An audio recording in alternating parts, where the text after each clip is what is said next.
Hallelujah. Good morning. Praise God. What a wonderful day. Another day the Lord has made.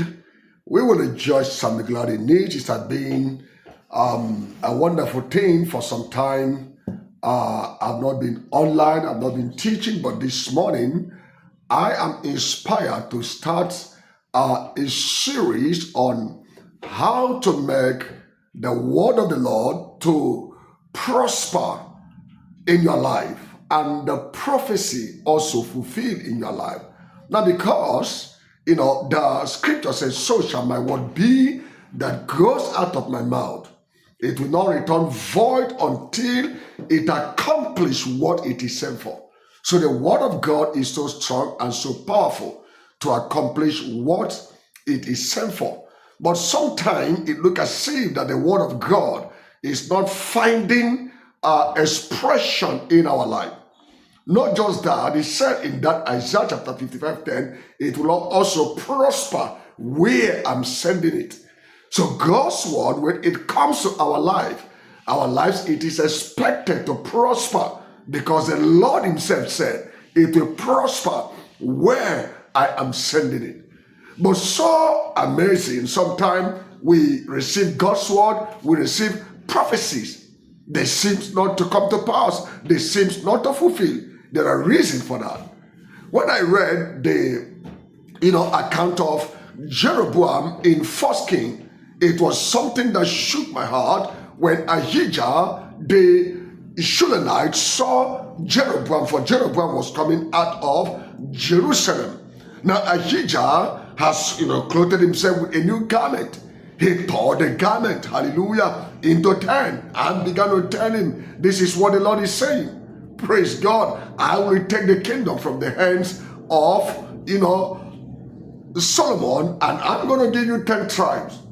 And I will leave one in his hand because of David and for the sake of Jerusalem. Wow, what a wonderful prophecy. God began to say to Jeroboam through Ahijah that you will reign as your heart desire. You will prosper.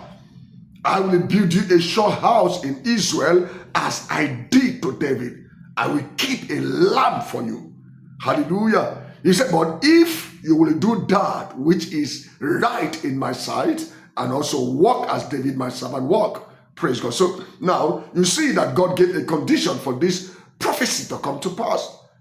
But amazingly, this is one of the strongest prophecy I've seen in the scripture.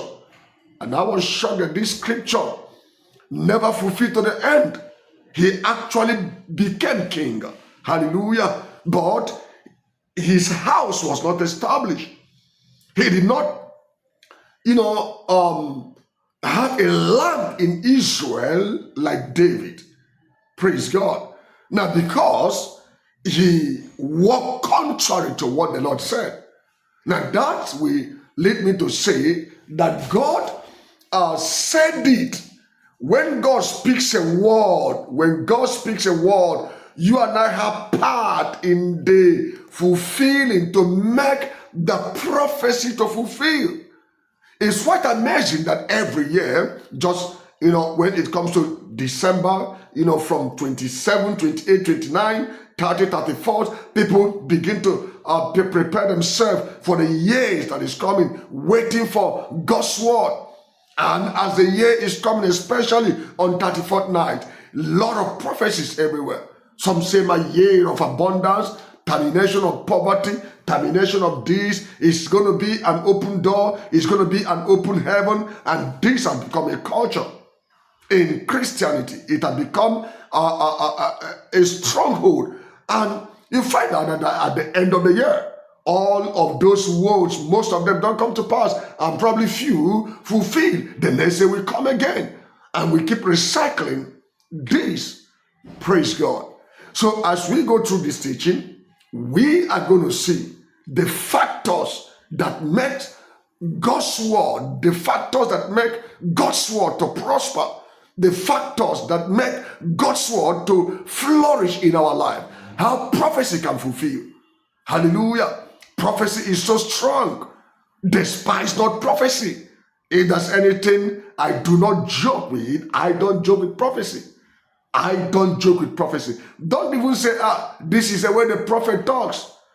I remember when Abraham and his wife entertained angels and they prepared food for them. And after that, they called Sarah to bless Sarah. And they said to Sarah, by this time next season, and the scripture says Sarah laughed. Probably say, all these prophets, when they chop, they start talking anyhow. But you see, as long as it's a prophecy, lay hold on it, lay claim on it. Despise not prophecy. God's word is so strong. God's word, it tries 7 times. God's word is perfect word. Hallelujah. Now, because your life is tied to God's word concerning your life. Concerning your life. Your life is tied to the things that God has said concerning your life. That's why Moses said, teach us your word, that we apply our heart unto wisdom. We need to know the counsel of God. We need to know what God is saying. But above that, we need to know how to engage prophecy. Because if you don't engage prophecy, it will delay. Prophecy can be delayed. Prophecy can also not come to pass. Now, I've seen several of them that did not come to pass, and several of them fulfilled. Several of them came to pass in scripture. So you need to learn how to engage prophecy. Hallelujah. Praise God. You need to learn how to engage prophecy. You know the scriptures, you believe in God, you will be established, and believe in his prophet, you will prosper. You will prosper. So we are to prosper by the prophetic words. I wrote a book titled Prospering by the Prophetic. Hallelujah. Engaging God's word to prosper. The scripture talks about a man, King Uzziah, who sought God in the days of Zechariah, who had understanding in the visions of God. And the Bible says, as long as he sought God, God made him to prosper. God made him to. So God makes a man to prosper. You can prosper by God's word, by rightly engaging God's word. You can prosper by applying God's word to your life. But you need to learn. Hallelujah. No wonder Jesus said, learn of me. Amen. Praise God. So don't just be receiving prophecy and receiving prophecy. Every year you're receiving prophecy. My year of open heaven. And at the end of the year, it look as if your heaven have been sealed. Something is wrong somewhere. We are not getting certain things right. Hallelujah. We are not getting certain things right. So we must learn how to engage prophecy and how to make God's word to fulfill. Because it says, so shall my word be that comes out of my mouth. Now he began from verse 10, say, as the rain cometh from heaven and snow, and will not return back, so is my word that comes out of my mouth. It will not return void unto me, but it will accomplish what it is sent for. It will prosper where I'm sending it. Find out in the parables of Jesus Christ. You'll find out that some of the seed casted, some fell on the wayside, some fell on the stony side, and some fell on the rocky ground, and some fell on the good ground. It is the one that fell on the good ground that began to produce, flourish. The one that fell on the good ground. Hallelujah. So you see, when prophecies are being released, it is like that. Some of them fail on good ground. What is a good ground? The good ground is that person that has understanding. He has understanding how things work. So the spirit of understanding is important.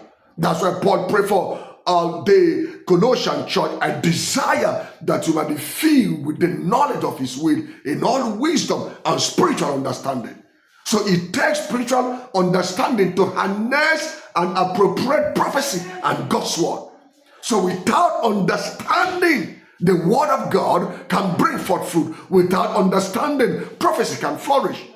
So we need to learn how to engage God. We need to learn how to engage God, engage God's word for us to prosper. Abraham engaged God. David engaged God. Joseph engaged God. No wonder these men prosper and they fulfill their prophetic destiny. So this morning, I am joining you to align yourself to God's word. Ephesians chapter 5 said, therefore, See then that you walk circumspect, wisely. Hallelujah. You walk wisely by the Spirit of God, not as a fool, as a wise. I love verse 17. Say, therefore, do not be unwise, understanding what the will of God is. Understanding, don't just be receiving prophecy without knowing how to engage prophecy and how to cause God's words and that prophecy to flourish in your life. Thank you so much. God bless you. I'll be back again to continue this series, and then you learn how to prepare your heart, how to prepare the soul for the word of God to flourish in that soul, because the soul, or the state of the soul, the state of your being, determines how God's word prosper and how prophecy flourish and come to fulfillment in your life. God bless you. Once again, this is Pastor Douglas Arukwe. God bless you. Thank you.